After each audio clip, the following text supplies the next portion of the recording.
सबसे important topic के बारे में बात करेंगे। वो टॉपिक जो है अपना रहने वाला है कॉन्स्टिपेशंस। तो कॉन्स्टिपेशंस क्या है, इसके रिगार्डिंग जो है अपन जानकारी हासिल करेंगे। कैसे बच्चों में कॉन्स्टिपेशन होता है, क्या क्या इसके कारण है, क्या क्या इसके क्लिनिकल मैनिफेस्टेशन है और किस तरीके से जो है वो कॉन्स्टिपेशन को अपन ट्रीट करेंगे। तो जानते हैं कॉन्स्टिपेशन का मतलब होता है बच्चे के अंदर डिफिकेशंस करने के अंदर उसको डिफिकल्टी जो है वो हमें देखने को मिलेगी। तो difficulty in defecations and sufficient to cause significant distress to the patient. जब भी बच्चा स्टूल पास आउट करेगा, डिफिकेशंस करने की कोशिश करेगा, तो स्टूल उसका पास आउट नहीं हो पाएगा, उसमें उसको स्ट्रेन या किसी तरीके का जो है वो डिफिकल्टी जो है देखने को मिल सकती है, उसको अपन बोलेंगे constipation.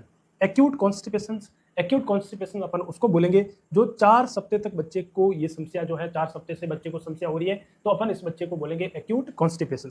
Chronic constipation more than 4 week से ज्यादा यदि प्रॉब्लम है कॉन्स्टिपेशन की, तो ऐसे कॉन्स्टिपेशन को अपन बोलेंगे chronic type of the constipation. तो एक्यूट और क्रॉनिक 4 सप्ताह से कम है तो अपन ने एक्यूट कॉन्स्टिपेशन बोला, 4 सप्ताह से यदि ज्यादा दिक्कत है तो अपन ने उसको क्रॉनिक कॉन्स्टिपेशन बोला है। अब देखिएगा, स्टूल जो फ्रीक्वेंसी है 2 बार जो है वीक के अंदर कंसिडर की जाती है। अपन 2 बार से यदि बच्चे को कम लग रहा है तो अपन उसको अब नॉर्मल चीज के अंदर बोलेंगे। तो ये कम से कम क्राइटेरिया आपको मालूम होना चाहिए।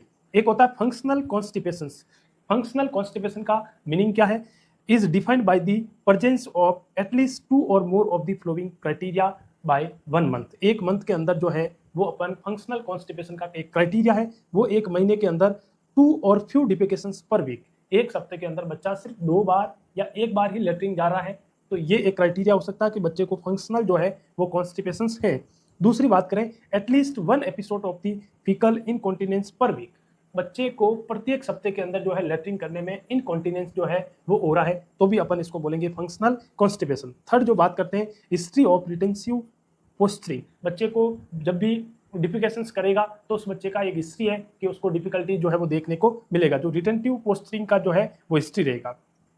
अगला, history of painful hard bowel movement, painful रहेगा, हार्ड जो है स्टूल हो गया है, प्रेजेंस ऑफ द लार्ज फिकल्स मास, बच्चे को लार्ज फिकल्स मास जो हमें देखने को मिल रहा है, रेक्टम वाला जो पार्ट है पर एब्डोमिनली अपन फील कर रहे हैं तो भी अपन को जो है रेक्टली पार्ट जो है फील हो रहा है, तो इसको अपन बोलते हैं फंक्शनल कॉन्स्टिपेशन। तो एक्यूट कॉन्स्टिपेशन क्या है? 4 सप्ताह से कम यदि कब्ज है तो उसको अपन एक्यूट कॉन्स्टिपेशन बोला है, 4 सप्ताह से यदि प्रॉब्लम ज्यादा है तो क्रॉनिक कॉन्स्टिपेशन अपन इसको बोला है। फंक्शनल कॉन्स्टिपेशन का अपने एक पूरा क्राइटेरिया बताया। तो ये 3 क्राइटेरिया है। अब बच्चे के अंदर ये कॉन्स्टिपेशन की प्रॉब्लम आ गई है तो क्या क्या उसको क्लिनिकल मैनिफेस्टेशन जो है वो हमें नजर आएगा। बच्चे का बहुत ज्यादा पेट दर्द करेगा, एब्डोमेन जो पेन है वो हमें मिलेगा, पर एब्डोमेनली हमें मास एक फील होगा, बच्चे का जो पेट है वो डिस्टेंट मिलेगा, बच्चे को भूख नहीं लगेगी, एनोरेक्सिया रहेगा, बच्चे को बार बार जो है यूरिनरी इन्फेक्शंस या फिर साइकोलॉजिकल प्रॉब्लम जो है वो इस तरीके की देखने को